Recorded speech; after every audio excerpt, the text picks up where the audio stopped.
Bueno, vamos a empezar esta sesión con el tema de confianza. En las dos sesiones anteriores hemos hablado de reforma religiosa y hemos visto cómo Joás, luego después Ezequías y finalmente Josías, pues seguían esa línea de llegan, limpian, reforman en obediencia a Dios.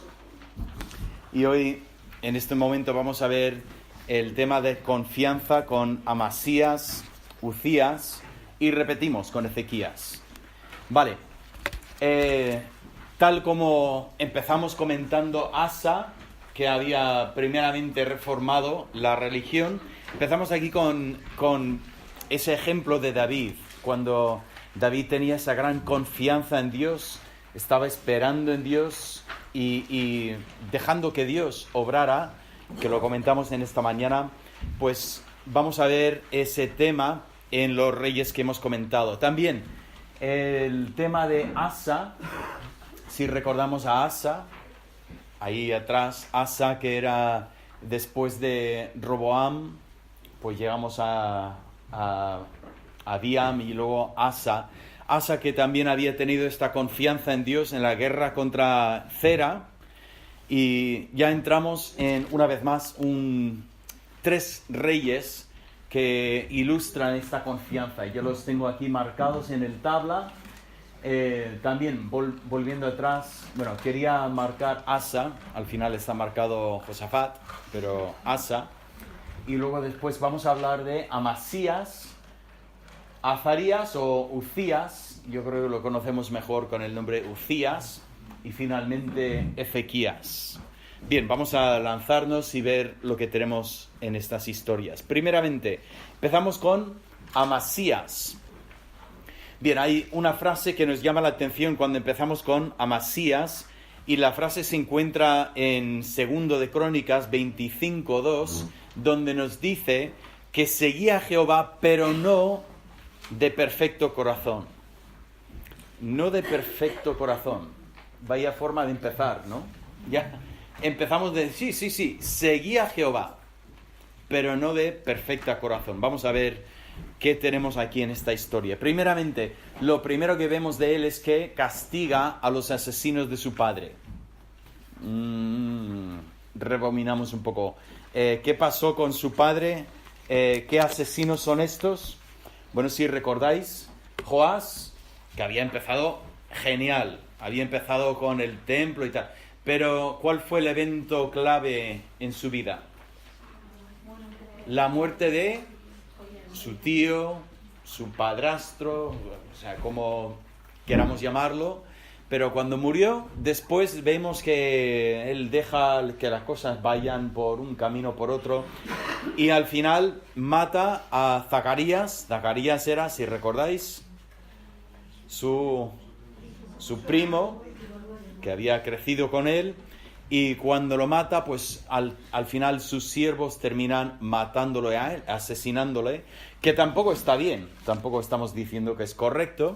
Y lo primero que hace Amasías es castigar a los asesinos de su padre, pero notamos un detalle interesante. Cuando los mata a ellos, no mata a sus hijos y toda la familia, porque la ley de Dios había comentado eso del que cada uno muera por su propio pecado y no por los pecados de su padre. Así que hay algo interesante que nos lleva ahí a pensar en, pues él tiene la ley de Dios y quiere cumplir con la ley de Dios. Pero a continuación lo que encontramos es una historia que tiene que ver con Edom. Bien, entonces vamos a la batalla con Edom. Hay unos números aquí que son importantes. Yo he puesto aquí en la pantalla 400.000 soldados. Pero un momento, tenemos que romper este número y comentar lo que hay en este número. Primeramente, Amasías tenía un ejército grande. Tenía 300.000 hombres en su ejército. Pero de alguna forma le parecía lo justo, y dijo, si tuviera 100.000 más, estaría genial. La cartera. 100.000 hombres más de Israel, mercenarios, voy a pedir que vengan para luchar con nosotros. Con 400.000 hombres, yo creo que podemos llevar esta batalla.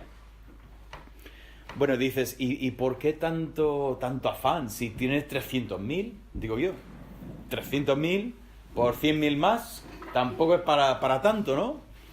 Pero si recordamos por un momento la historia de su padre, ¿recordáis a Joás que había perdido una batalla que se supone que iba a ganar?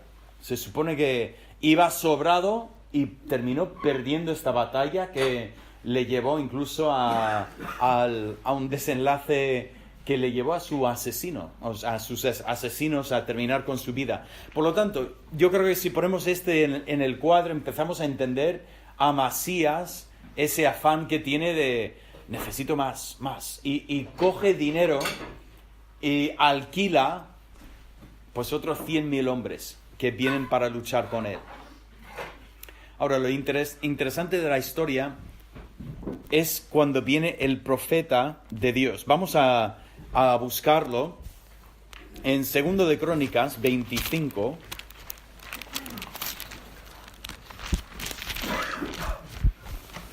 En estos institutos que estamos mirando mucha historia, no hemos estado buscando tanto en la Biblia, pero vamos a mirar en el capítulo 25 tenemos todo sobre Amasías. Y en el versículo 7 leemos lo siguiente: Mas un varón de Dios vino a él y le dijo: Rey, no vaya contigo el ejército de Israel, porque Jehová no está con Israel, ni con todos los hijos de Efraín. Pero si vais así, si lo haces y te esfuerzas para pelear, Dios te hará caer delante de los enemigos, porque en Dios está el poder, o para ayudar o para derribar. Ahora, este mensaje, yo si soy este profeta, pues me tiemblan las rodillas bastante, porque dar este mensaje al rey, no puede ser muy bien recibido este mensaje. Bueno, empezamos a ponerlo en el contexto. El padre de Amasías, Joás, recibe un mensaje de Zacarías y termina Zacarías muerto dentro del templo. Ahora viene un profeta para decirle: ¿por qué has cogido 100.000 hombres mercenarios? No vayan contigo, porque si van ellos vas a perder la batalla. No sé cómo lo va a tomar el rey. Y Amasías, como podemos imaginar, está un poco preocupado. Dice el 9: Y Amasías dijo al varón de Dios: ¿Qué pues se hará de los 100 talentos que he dado al ejército de Israel? Pensando en el dinero. Me ha costado mucho dinero. ¿Qué pasa con eso? Y esa contestación. Y el varón de Dios respondió: Jehová puede darte mucho más que esto. He puesto aquí en el espacio, ¿no?, la importancia del dinero. Es curioso la importancia que tiene el dinero muchas veces para nosotros. Es que queremos ser espirituales y tal, pero llega el momento que sí, pero me ha costado. Y realmente es tan importante. Me acuerdo de una situación que afrontamos, una familia que venía a la iglesia y el niño pues apuntó para jugar al fútbol. Bien, jugar al fútbol es bueno, qué bien salir a jugar y tal, pero cuando el fútbol y la iglesia tienen un conflicto, ese es el momento que dices: ¿y qué pasa? Pero me acuerdo que salió esta historia en que el niño dijo, que luego después los padres dijeron que no era eso, que no tenía nada que ver con eso. Pero el niño dijo: para federarme hemos pagado tanto dinero y la iglesia no cuesta nada. O sea, igual los padres se mueren si escuchan al niño decir eso, ¿no? Pero el niño, en su mente, él lo decía así. O sea, federarse para jugar al fútbol costaba 50 euros y la iglesia no cuesta nada. Por lo tanto, si hay que jugar el domingo, hay que jugar porque hemos pagado dinero. Pero ese momento que dices, Dios puede darte mucho más que esto. Vamos a ver. No tomemos decisiones basadas en el dinero, cuando el dinero viene, el dinero va. El dinero no puede ser nuestra base de tomar decisiones. Tenemos que vivir por principio, no vivir pues atados, siervos, esclavos me ha costado dinero. Es curioso, hemos visto como Dios en momentos de nuestra vida nos ha permitido tener dinero, más dinero, y momentos en que hemos tenido menos dinero. El dinero viene, el dinero va.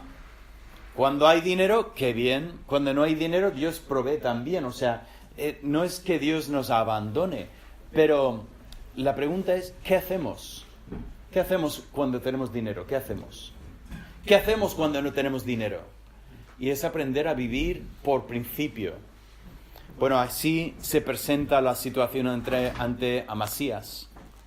Tú has pagado mucho dinero y ahora Dios dice, no, pero no sigas por ese camino. Y Amasías dice, pero he pagado mucho dinero. Y Dios dice, ¿confías o no confías? Y Amasías dice, vale, y confía en Dios. ¿Y qué ocurre? Bueno, me gustaría decir que esta historia es una historia en que todo sale perfecto. Pero no todo sale perfecto. No todo sale perfecto, pero vamos a construir la historia de una manera correcta para que entendamos lo que ha pasado. Primeramente, hay una victoria muy grande aquí. Amasías confía en Dios, envía a 100.000 hombres a su casa y Dios le da la victoria con los 300.000 hombres que tiene. No le hacía falta los 100.000, tal como el profeta le había dicho. Amasías gana la victoria. Él ha confiado en Dios y Dios le ha dado la victoria que él deseaba. Pero rápidamente tenemos que decir que la historia nos permite ver el fracaso de Amasías a la vez. ¿Y cuál es su fracaso?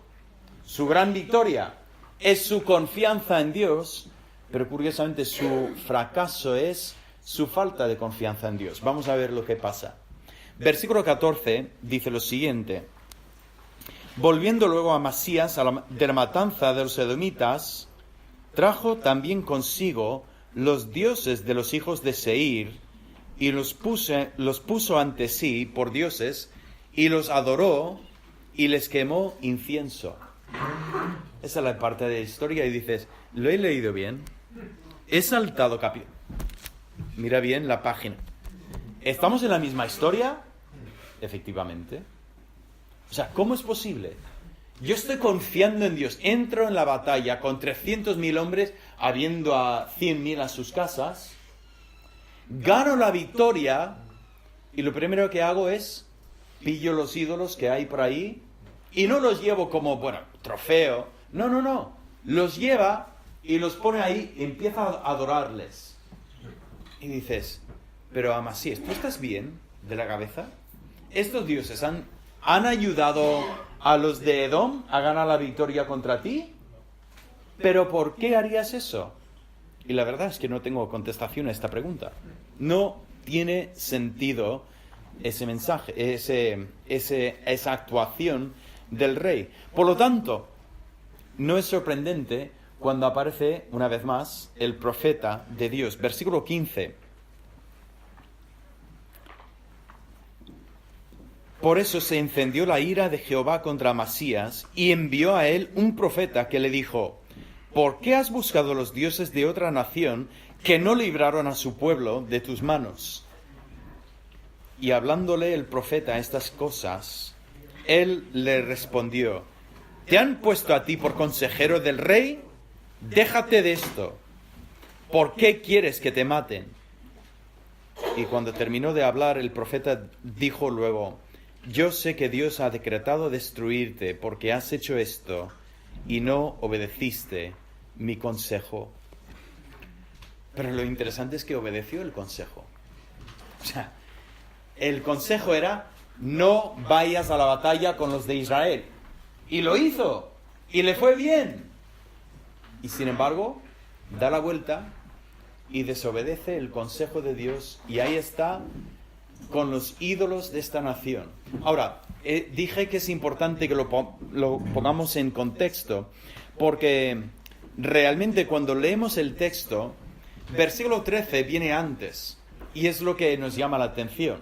O sea, Amasías manda a 100.000 hombres para sus casas. Ahora, estos tienen que ser los 100.000 hombres más contentos del mundo, porque les ha pagado. Y luego les ha dicho: iros a casa, no tenéis que luchar. Ahora, yo os digo que si a mí me llaman y dicen: vale, vas a cobrar igual este mes, pero no vengas, yo contento, ¿no? Pero aquí está la historia. El mercenario cobraba una parte por adelantado, pero otra parte detrás. ¿Y qué parte cobraba detrás? El botín. Cuando yo lucho en la batalla, después de la batalla, pues empiezo a buscar, y cada cosa que yo puedo llevarme para casa es mío. Por lo tanto, estos hombres están enfadados, han cobrado, no han tenido que trabajar, pero ellos estaban esperando cobrar más. Cobrar no, recoger más de los cadáveres del enemigo. Y están tan enfadados que estos hombres salen amargados. ¿Y qué hacen? Este hombre, ya fuimos ahí, esto no será posible. Van quejándose, y nos dice el versículo 13: mas los del ejército de Amasías, que había despedido para que no fuesen con él a la guerra, invadieron la ciudad de Judá desde Samaria hasta Bet-Orón, y mataron a 3.000 de ellos y tomaron gran despojo. O sea, dijeron: hemos venido para luchar, para matar y para llevar, y lo vamos a hacer. Y van haciendo esto camino a casa. Pero lo que quiero decir es lo siguiente: yo estoy convencido de que esto ocurre porque ya Amasías está en el plan que está. O sea, quiero decir que aunque el texto leemos de esto primero y luego nos enteramos de lo que ha hecho Amasías, realmente el problema no es que estos hombres han hecho esto. Yo estoy convencido, si Amasías hubiera confiado en Dios, hubiera despedido a estos hombres y hubiera ganado la victoria y dado la gloria a Dios, Dios hubiera arreglado para que estos hombres no hicieran esto. Y sin embargo, creo que la actuación de estos hombres, en parte Dios permite que ellos pequen de esta forma como consecuencia del pecado de Amasías, su falta de confianza. Además, no solamente tenemos la ira de los mercenarios, sino la derrota ante Israel y finalmente la muerte de Amasías. La derrota ante Israel. Sí, puedo. Bien, ahí estamos. La derrota ante Israel, Amasías ya piensa que tiene que luchar contra Israel para vengarse por lo que han hecho estos hombres y tal. Y ya esa batalla, aunque ha ganado contra Edom, pues pierde la batalla ante Israel, y finalmente nos lleva a la muerte de Amasías. Pero tenemos que decir que todo esto es el resultado de las decisiones cuando Amasías vio estos ídolos y dijo: pues me los llevo para casa. Qué chulos los dioses estos. Los quiero tener yo. Y los trajo y sirvió los dioses. Fijaos que estamos hablando del tema de confianza. Y sin embargo, en el momento que confía Amasías, luego después da la vuelta y deja de confiar. Empieza a buscar otros ídolos. Bueno, esto nos lleva al segundo personaje de esta sesión, y es Uzías. Uzías es un gran rey. Uzías es el rey cuando Isaías empieza su carrera de profeta. Es en el año que Uzías murió que Isaías tuvo la gran visión de Jesús sentado en su trono. Eso es lo que pone en el Nuevo Testamento. La vida espiritual del rey, todo apunta a un gran hombre de Dios y tenemos grandes esperanzas para Uzías, que no terminará como Amasías, que terminó tomando los ídolos de Edom. Bueno, Uzías no solamente es un hombre espiritual, sino también un hombre que tiene grandes victorias militares, comparado con su padre, Amasías, que perdió la batalla contra Israel. Pero también en Uzías rápidamente llegamos a su fracaso. El capítulo 26 de Segundo de Crónicas y el versículo 16 tiene una frase muy importante.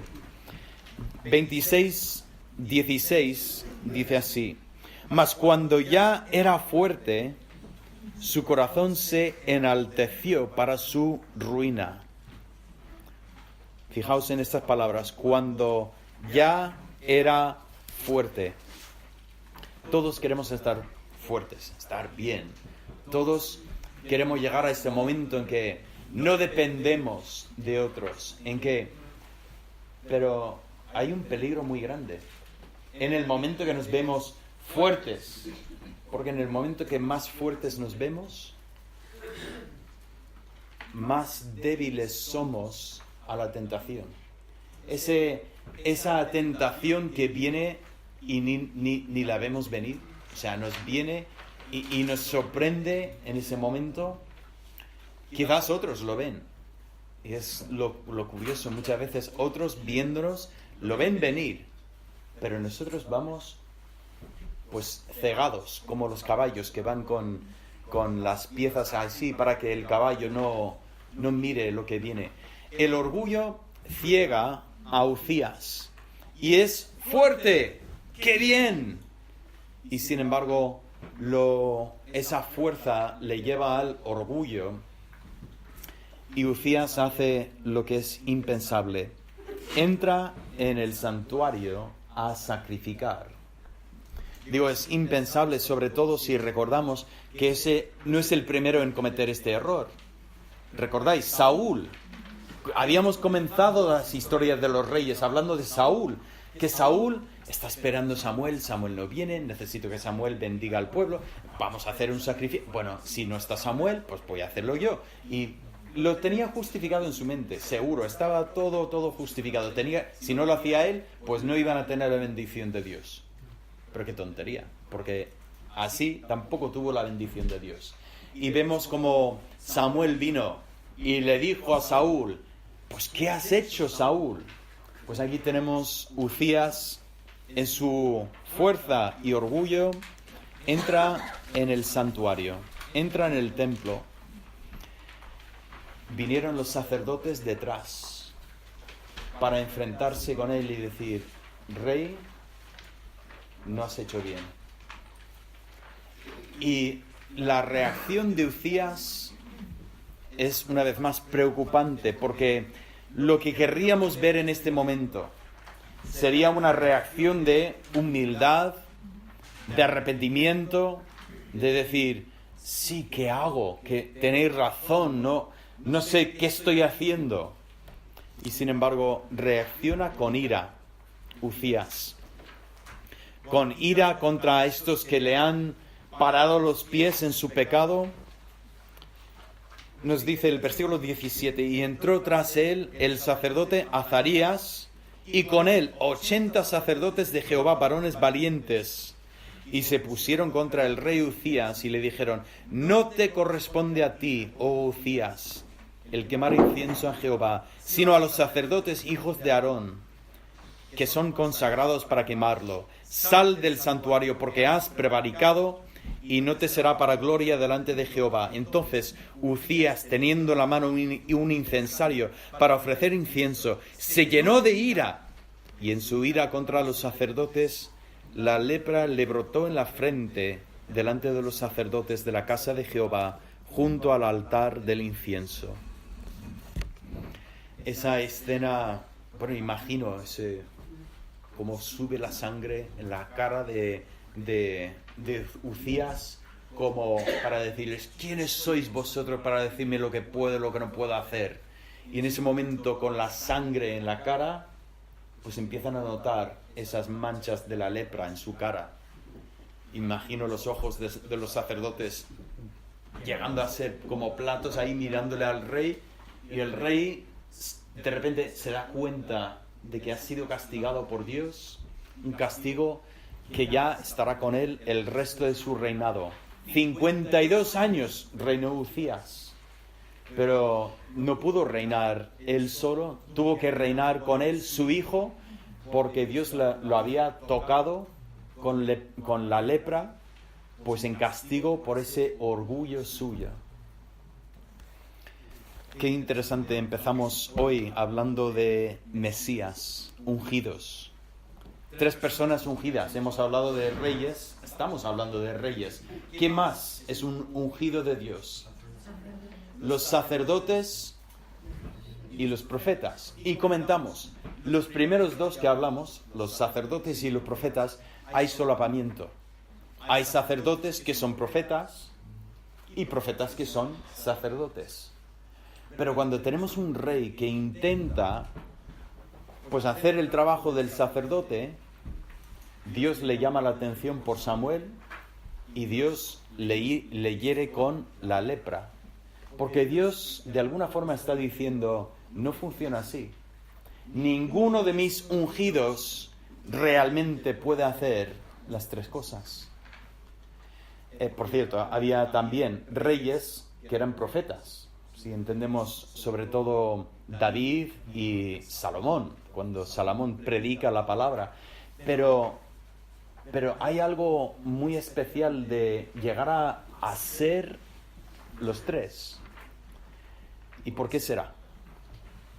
¿No será que Dios no quiere que perdamos de vista el ungido que realmente será rey, sacerdote y profeta?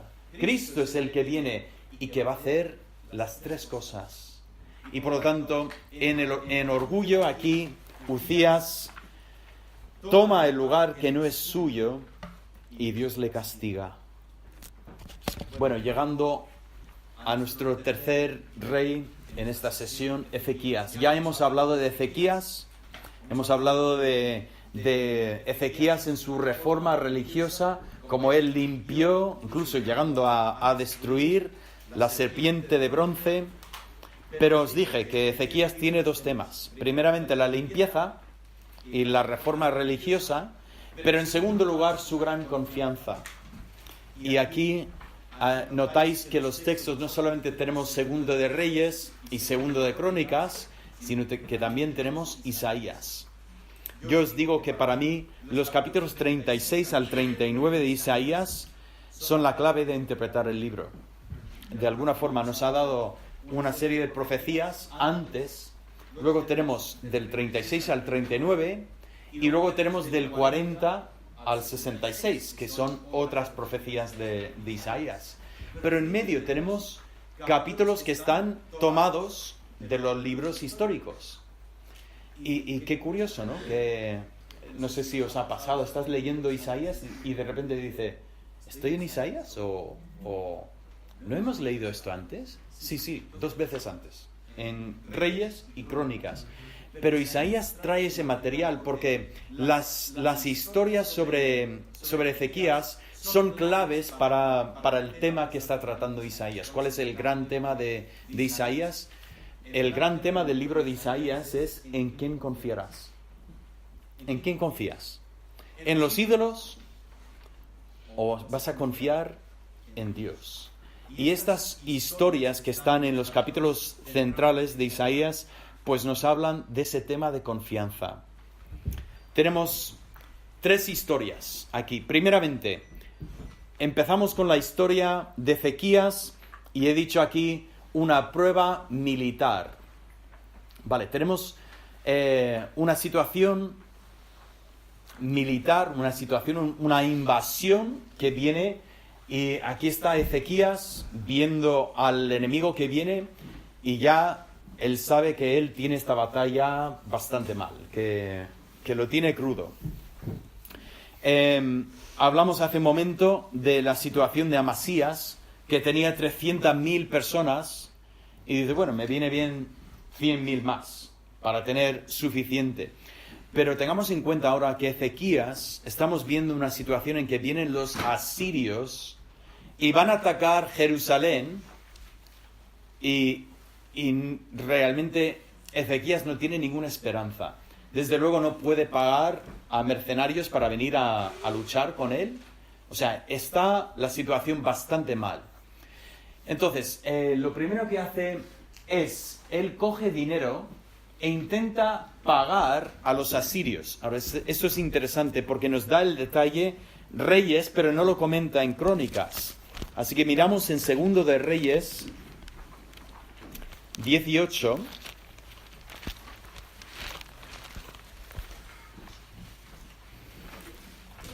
Empezando en el 13, dice: a los 14 años del rey Ezequías, subió Senaquerib, rey de Asiria, contra todas las ciudades fortificadas de Judá y las tomó. Entonces Ezequías, rey de Judá, envió a decir al rey de Asiria, que estaba en Laquis: yo he pecado, apártate de mí y haré todo lo que me impongas. Qué interesantes esas palabras. Yo he pecado. Cuando rebeló contra él, dice, uy, perdóname, he pecado. Por favor, perdóname. Voy a hacer lo que me digas. Y el rey de Asiria impuso a Ezequías, rey de Judá, 300 talentos de plata y 30 talentos de oro. Vale, vamos bien. He pecado contra ti, dime lo que sea y lo voy a hacer. Y el rey de Asiria dice, vale, dame un montón de dinero. Vale, eso lo digo para no entrar en todos los detalles, ¿vale? Un montón de dinero. Yo no sé lo que esperaba Senaquerib, pero sospecho que cuando él puso ese precio, sospechaba que Ezequías no iba a poder pagarlo. Pero lo pudo pagar. Dio por tanto Ezequías toda la plata que fue hallada en la casa de Jehová y en los tesoros de la casa real. Lo pudo pagar, ¿cómo? Echando mano a lo que había en la casa de Dios, ¿vale? Cogiendo de la casa de Dios y, bueno, del tesoro real, paga el dinero. Ahora, ese es el momento en que, por eso digo, Senaquerib, cuando llegan los de Judá, de Ezequías, llegan con el dinero, Senaquerib dice, anda, ¿ha llegado a pagar esto? Si ha podido pagar esto, debe haber más. Es que las cosas no cambian, ¿no? Que eso es, no sé, una táctica clásica de, vale, tiene que haber más, vamos a por más. Entonces, en vez de solucionar el problema, vienen a seguir la lucha. Entonces Ezequías quitó el oro de las puertas del templo de Jehová y de los quincieles que el mismo rey Ezequías había cubierto de oro, y lo dio al rey de Asiria. O sea, la cosa se pone incluso peor. Ezequías quita el oro que él mismo había usado para reformar el templo y lo envía al rey de Asiria. Y después el rey de Asiria envió contra el rey Ezequías, al Tartán, al Rabsasaris y al Rabsacés, con un gran ejército desde Laquis contra Jerusalén, y subieron y vinieron a Jerusalén, y habiendo subido vinieron y camparon junto al acueducto del estanque de arriba, en el camino de la heredad del lavador. Bueno, lo que ocurre en esta historia es que cuando hay tanto movimiento de dinero, pues la cosa empieza a empeorarse, y en vez de salir de la guerra, pues viene la guerra a su puerta.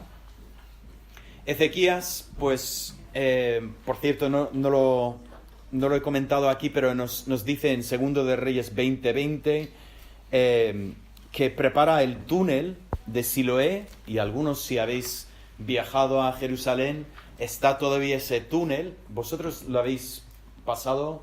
No. Se puede, según entiendo, pasar ese túnel que hicieron, que es una obra de ingeniería impresionante, porque hay una fuente de agua y hay un monte, y han hecho un túnel por el monte para traer el agua a la ciudad, para que si el ejército les está pues rodeando, tienen agua, o sea, no va a acabar el agua. Pero empezaron en 2 lados de la montaña los ingenieros y llegan a un punto de encuentro, y no solamente es un túnel, es en forma de S, y el desfase entre un túnel y el otro son centímetros. O sea, una obra impresionante. Yo estaría todavía acabando. Creo que los escucho. Y resulta que nos hemos cruzado en el monte o algo así. Bueno, él prepara todo para esa batalla, sabiendo que ya no puede hacer más, que vienen contra él. Pero ese es el momento en que la historia empieza a cambiar. Porque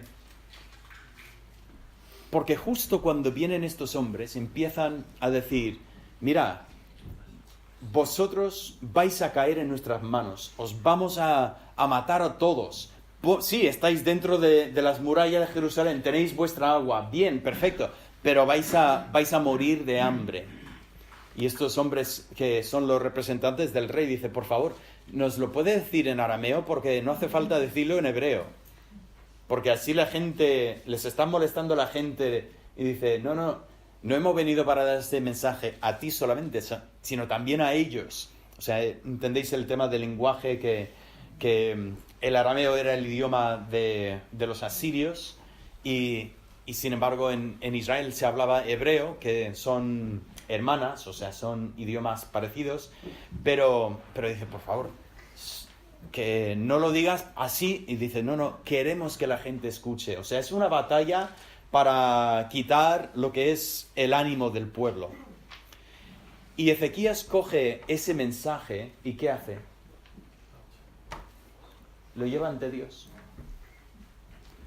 Y ese es el momento en que me pregunto: ¿qué hubiera pasado si Ezequías habría empezado de esta manera?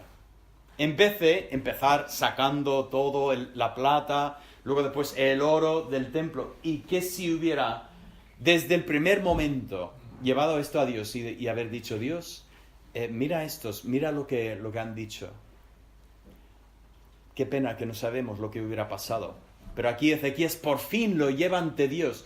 Una situación, confianza, cuando realmente no tiene más opción.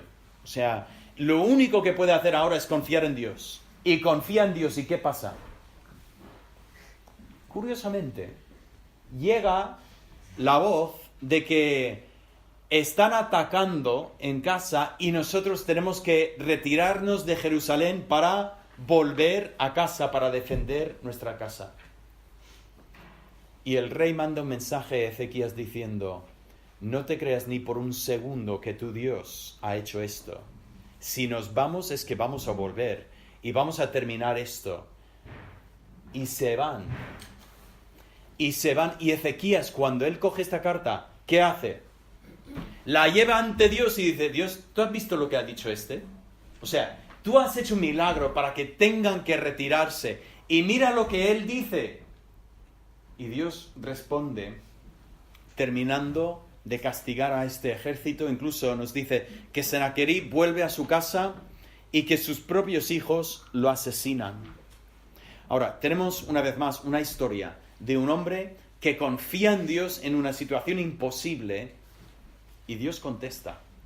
Dios le libera. Dios actúa de una manera tan clara que, vamos, esto es Dios. Los 180.000 soldados que mató el ángel de Jehová, y luego después a Sennacherib que cae en manos de sus hijos en su casa.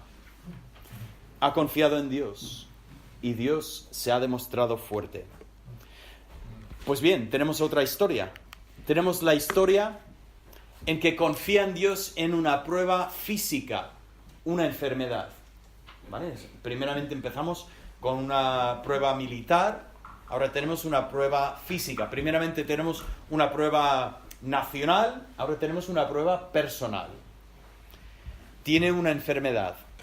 Viene el profeta Isaías para contarle que prepare su casa porque Dios ha dicho que ha llegado su momento y que morirá.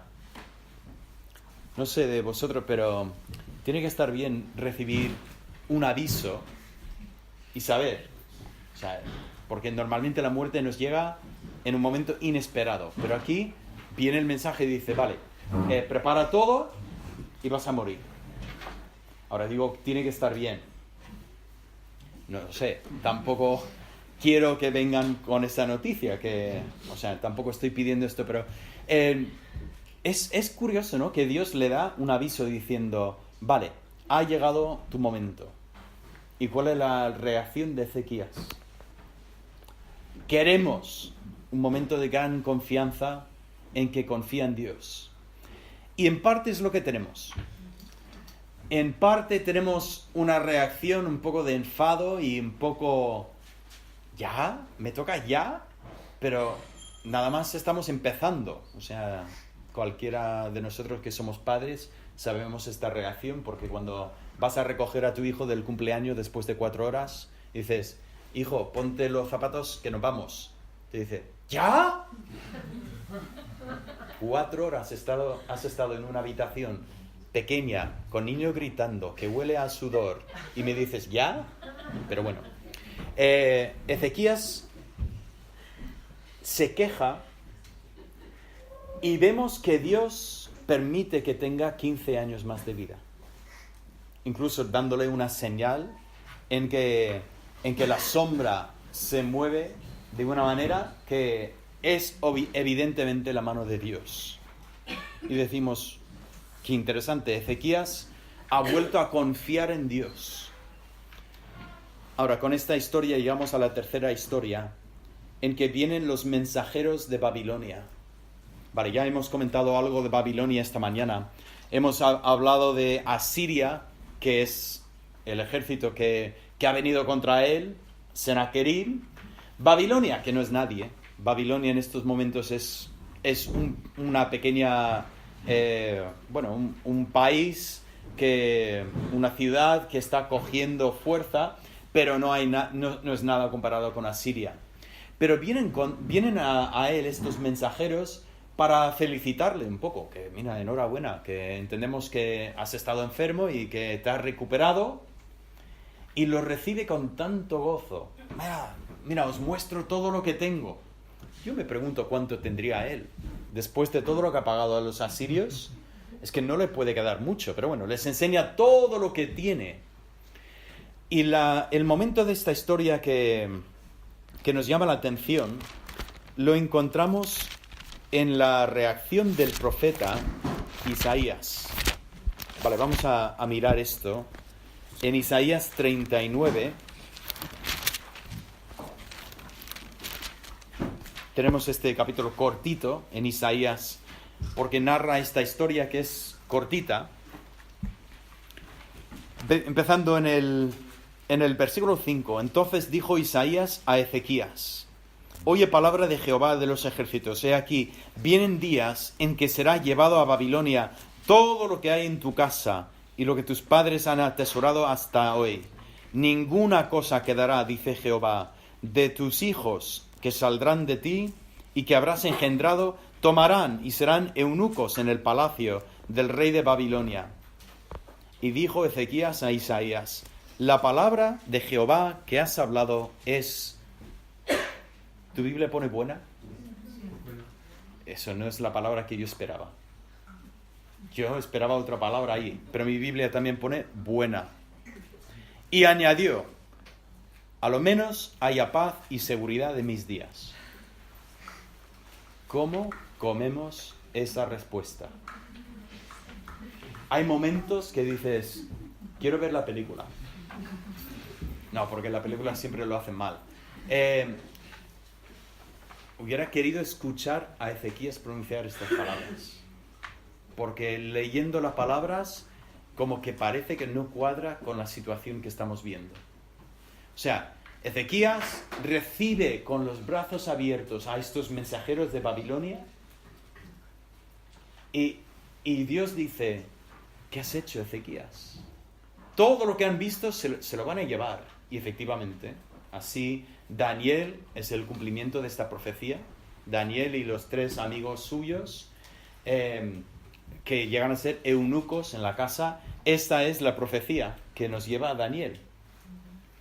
Pero la reacción de Ezequías no es, anda, pues ¿qué hago?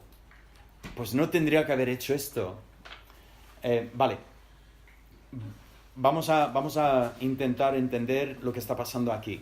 Lo único que puedo decir de Ezequías es que Ezequías aquí demuestra dónde está su confianza en este momento. O sea, cuando recibe estos mensajeros, no lo veamos como, yo qué sé, los famosos que reciben a los fotógrafos de Hola en su casa para que hagan fotos de su salón. Y yo estoy hablando de cosas que no tengo ni idea, ¿vale?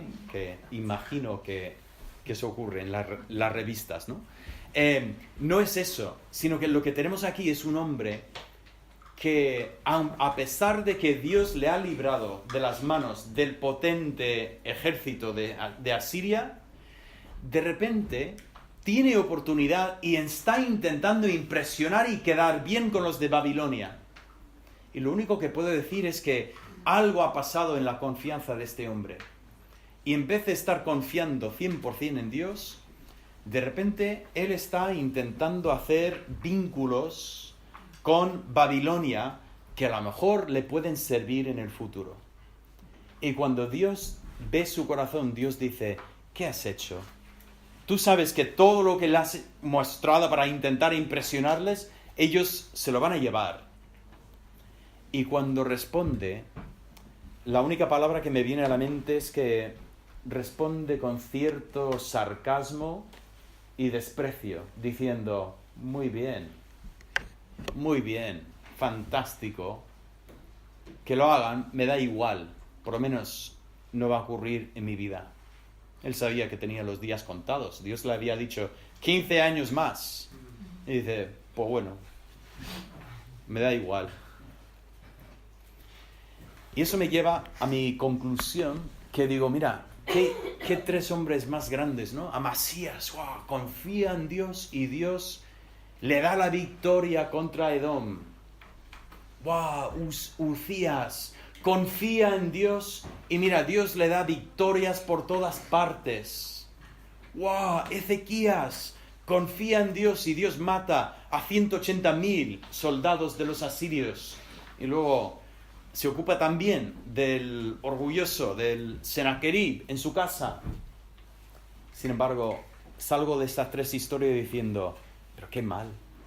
O sea, cada vez que tienes una historia buena, ves algo más y dices, uy, eso no es lo que esperaba ver. Qué mal, ¿no? Qué mal que Amarías termina llevando los ídolos a su casa y los adora. Qué mal que Uzías, en orgullo, entra en el templo desacrando lo que es el santuario de Dios. Qué mal que Ezequías responde con esa frialdad frente a la palabra de Dios, en desprecio total a lo que es la reprimenda de Dios. Y una vez más, me está preparando para un Mesías, un rey, que confiará 100% en Dios, de tal forma que nunca, en ningún momento, va a confiar en su propia fuerza. En ningún momento va a intentar levantarse en orgullo contra el plan de Dios. En ningún momento despreciará la voluntad de su Padre. Este es el Mesías que nosotros vamos a contemplar en nuestra última sesión en este tiempo juntos hoy. Vamos a orar. Padre, te doy gracias